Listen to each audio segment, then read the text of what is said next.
and welcome back to the Sports Zone for our spring semester season. I'm Rachel Franks. And I'm Tamia Spells.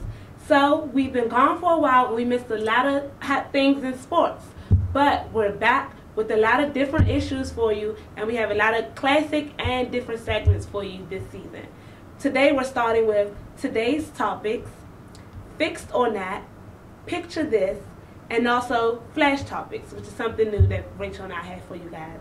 So let's get started. Okay, so first up, today's topics. Our topic of the day is all going to focus on off-field media attention. So, Michael Sam, first openly gay player in the NFL to come out right before his draft. Draft's coming up if you guys weren't aware. What do we have to say on the topic? I mean, let's just say, do you think he was right in coming out as a... Yes. I think he was right. I think he was really brave. I support him. I think it's pretty awesome. How about you? I mean, I agree wholeheartedly. I think he should have came out. I feel like it's the right thing to do. I mean, it just puzzles me that people are so like up in arms about it because there are gay players in the NFL and in the NBA right now. So it's not like he'll be the first gay person in the NFL. I think it's 2014. It's time for us to like come out about it and be accepting. Open our minds. Yeah, open our minds to it. So I think he was right. But will it affect his draft stock? Now, it might affect his draft stock.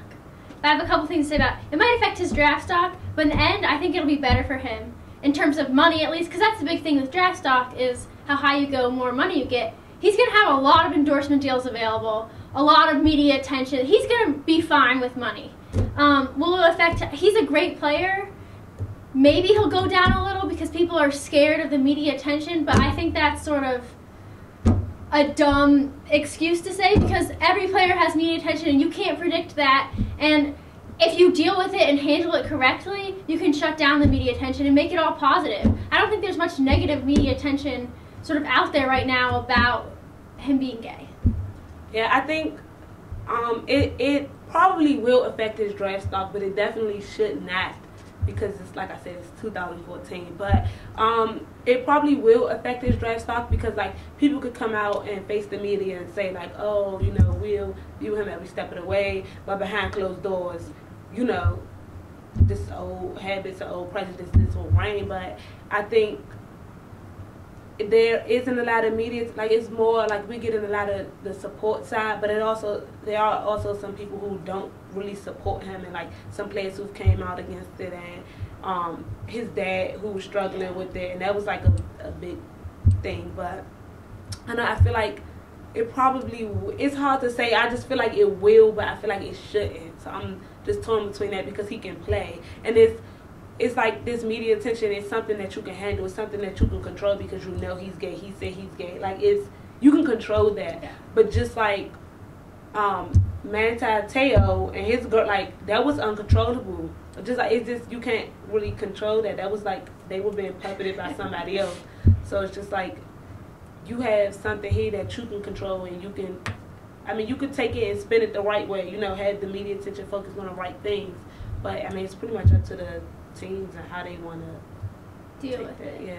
Yeah, one argument I've heard is like teams won't want him because he'll affect the locker room or players won't agree. But his whole college team last season knew he was gay in the locker room, and I've never heard of any problems they had with that. If they could deal with it, why should the professionals not be able to deal with it? And they had a good season as well. Yeah. And he had a good season. He had a great season. So, yeah, I mean, like, it doesn't affect, at the end of the day, these guys are here to play football. Like, I mean, he's a good football player. That's what should matter. Like, if we're going to do, like, some sort of character check, we have a lot of other things that we can look for in football players before we take, if it's going to affect their draft stocks, criminal histories, criminal involvement, substance abuse. Well, speaking of that, Ray Rice was recently got in some trouble because he was seen knocking his girlfriend out in a casino and dragging her off the elevator by her feet, I believe. So clearly, even the players that seem very upstanding and fans love them can create media controversy. And with the Ray Rice thing, it's funny because, I mean, it's not funny at all, but like it's interesting because when I first like heard about it, I was like, is this Ray Rice, like his girlfriend? Is this, I think it's his fiance, but is this the one? Because she was in the media, she got media attention for stealing like $1,000 dress from a mall in Baltimore, a mall in Towson, something like that. And it's like, well, I'm like, dang, like, is this the same girl? And it was. And like, they've been together for a while. Like, they're like high school sweethearts. So who's to say like he hasn't always been like, they haven't always been fighting? Because it was a mutual, from the reports, it was a mutual attack on the property of the casino. But like, they probably always had an abusive relationship. Like, we don't know, we don't really know, but that's still like, it's just shocking because like nobody would think. It just, you don't really know what's going on in somebody's home, or you know. Yeah, you can't make the predictions. Like, you can't say just by looking at someone, oh, like they're gonna be fine, they're gonna be outstanding players. Clearly, there's things that could have been happening for years that we don't know about. And definitely, you can't say because he's straight. Look, he's straight and he has a fiance. Like, he's gonna be good. We won't have to, deal with that. But obviously, you do. Like, and that's like we were talking about controllable and uncontrollable media attention off the field. That's definitely like, how do you control that? That happened off the field. You didn't know that was going to happen. They probably didn't know that the cameras, TMZ was going, and then TMZ is the worst.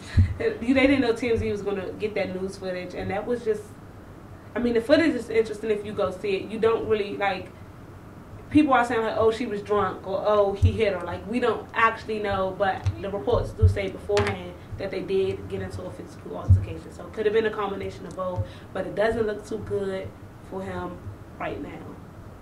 And then, of course, there's another player this week in the news. He had a pretty bad week. He had 2 incidents. Fred Davis, the tight end for the Redskins, got a DUI and is indefinitely suspended because he failed a drug test. Mm-hmm.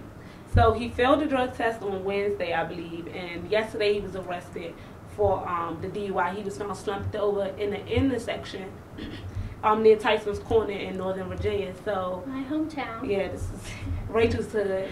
So it's just like he was in the intersection. Like, I thought like maybe he was parked on the side of the street and somebody just saw him and called because they were concerned he was in the intersection. And then when first responders and EMT and the police and stuff, they came, he tried to drive away. Like, seriously, what is actually going on? Like, what's going through your mind when you're like, oh, I'm gonna drunk out drive the police right now? Yeah, I mean, that's just crazy to me. I feel like he's a straight guy. That doesn't mean you can't predict like, oh, he's gonna, have substance abuse problems, or oh, he's gonna, get caught slumped over with a DUI. People feel like, oh, for Michael Sanders to come out as gay, that's wrong. But what's right about these other actions that the other players are doing? So now Rachel and I are going to play a game called Fixed or Not. We're going to look at some recent Olympic events and determine whether they were fixed or if they were legitimate. So let's get started with U.S. hockey. Both women's and men's teams lost to our neighbor and rival, Canada. Yeah. Do you think it was fixed or not? I'm going to go ahead and say not fixed. I'm sure you could fix hockey by like paying players to not play or something, but I think both of them were legitimately trying very hard. Both were very close games, the women's especially close, and in the end, Canada's just better at hockey. Yeah, I also said not fixed. I mean, they were going at it. I don't think anybody in there, was paid to miss a goal or something like that, because they were like really going neck to neck, and I feel like it was a legitimate game. Me too. Okay, women's individual ice skating, women's singles. Do you think it was fixed or not fixed? Well, I think it was not fixed because Adelina Stotnikova did an amazing performance, and her routine was harder, her jumps were better, and she got the points that I think she should have gotten. While some people thought that Una Kim should have won, even though, because she won last year, technically she wasn't as good. Maybe she was more graceful. Honestly, I don't like how they judge on grace and music and all that stuff. I like the technical stuff. She should have won. I also agree that it wasn't fixed. A lot of people actually believe that it was fixed, which is interesting to me. I feel like you say, the Russian girl, hers was a lot more. She had a higher degree of difficulty in her routine, and it's harder when you don't have a high degree of difficulty, then you have to make up. And I feel like Yuna Kim just didn't make up as much as she needed to even be on a level playing field with her. So I mean, at the end of the day, it was a close call. It was a tough, it was tough to judge. I think Yuna Kim certainly scored ahead of Sotnikova in different categories, but in some of the subjective categories, the other girl, the Russian girl, did score higher than Yuna Kim. So maybe that's why people feel like it was fixed. But I don't think it was fixed. I think if you have a high degree of difficulty, it just puts you on another level.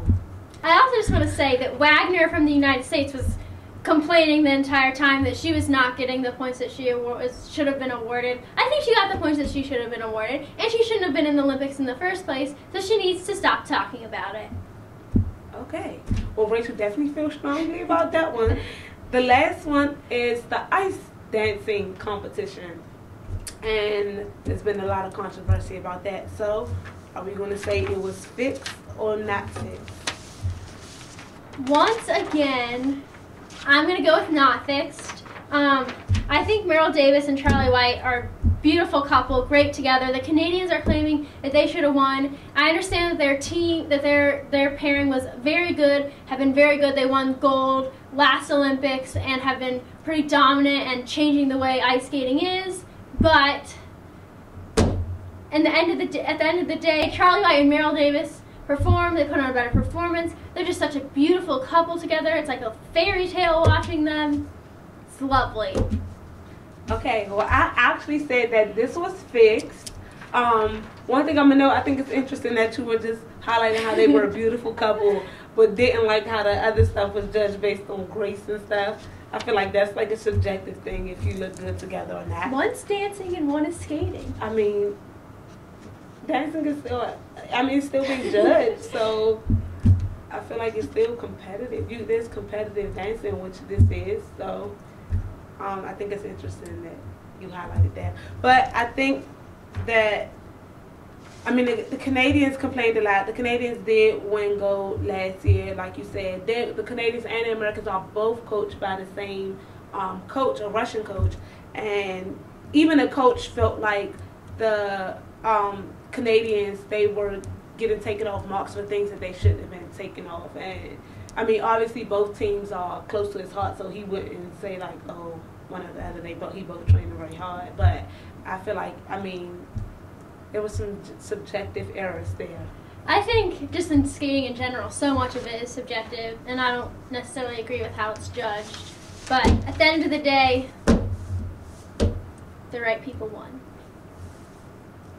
Well, if you say so. Okay, so we have a new segment for you guys. It's called Picture This. We're going to look at some funny and interesting photos, and Tamia and I are going to sort of caption them by creating hashtags for them. So, for this first edition of Picture This, we're going to look at photos from the Sochi Olympics. And let's get started with the first picture. So our first photograph, a funny picture of an ice dancer. Let's hashtag that. And go.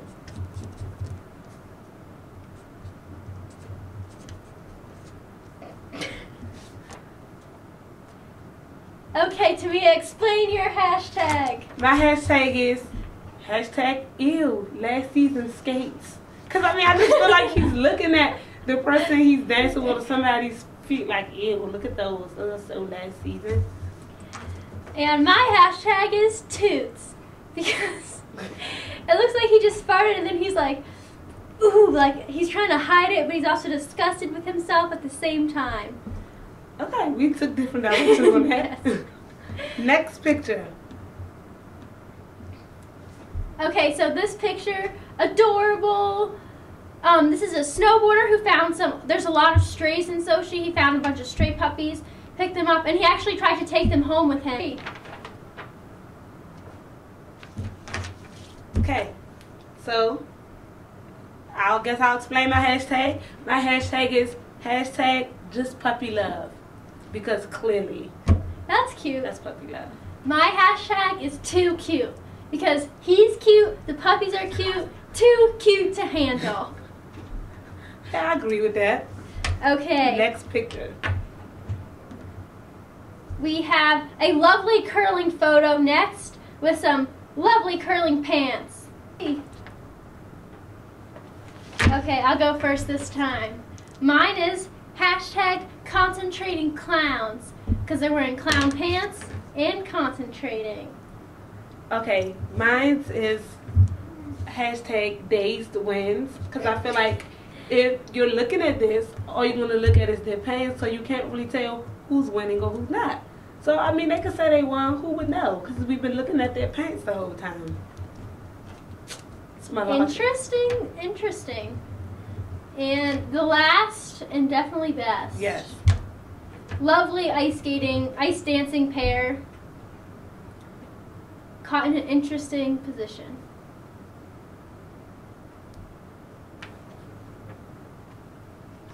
So mine is hashtag take me. I think the expression on her face says it all. Also, his direction means, he sort of wants to be taken at the same time. Mine is hashtag they're real, because, I mean, she has her hand on it trying to let him know, and he's looking like, are they real? And she's giving like, yes, they are. Yes. Like, take me, they're real. So That wraps up Picture This. bring it back home with a segment called Flash Topics. So what we're going to do, we're going to talk about 4 or 5 topics really quickly, and that's it. I mean, we have to state our opinion and everything we believe in under 30 seconds, and that's different for me and Rachel, because, we can go on and on and on about a topic. So we're going to get started with Johnny Manziel. He came a little bit under 6 feet at the combine. So do you think this is a big deal or not? I don't think it's a big deal that he came under 6 feet because we knew he was short. I do think that he will be a bad quarterback in the NFL. I also agree. I don't think it's a big deal. I mean, clearly he was short, and you know that they lie about those type of things. They exaggerate the truth. So I don't think it's a big deal. I'm eager to see what he does in the NFL. Okay, so LeBron stated there aren't any real NBA rivalries anymore. Do you agree or disagree? I want to say that I kind of agree with him to an extent. There's I feel like they don't play enough, like he was saying, for it to be like that big rivalry. But I mean, there is still some in-state competition, like Lakers and Clippers and Golden State. Like, I feel like those games are probably more intense, but I don't feel like there's that big like Celtics versus Lakers type of rivalry that it was. And he was talking about the Pacers, and I really don't feel like that's a rivalry at all. So I have to agree. Like, you would say like the Lakers Celtics are like the classic NBA rivalry, and now there aren't any players that really hate each other, that go at it.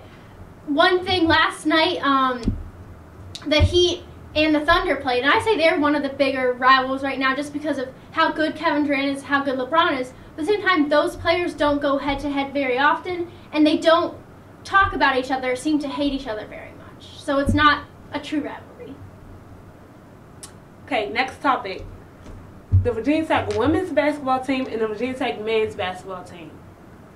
Terrible season for both of them. The women's have 3 more games left, and the men's have 5 more games left. Do you think they're going to win any of the games? No. Sad. This is very sad to say, but I don't think they will. Men have only won 1 game in 2014. Women have only won 2. Both of them have already played the easiest teams that they're going to play. They're not going to play any easier teams. They're not going to win any more games.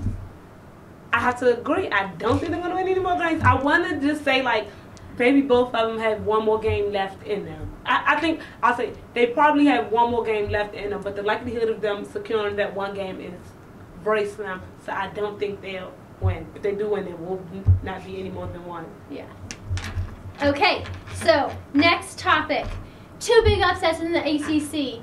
UNC beat Duke, and Boston College beat Syracuse, who was undefeated. And now Duke and Syracuse are about to play, which is going to be a big ACC game.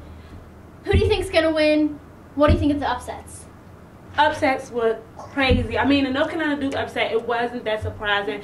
I mean, North Carolina could have had a larger lead. They went to the line so many times, missed so many free throws, but that's a different story. I mean, that's that rivalry game, that in-state rivalry game that we were just talking about the NBA doesn't have. So, I mean, look how close we were to upset in UVA. Like, it's something about that rivalry, that home court advantage all in one that just...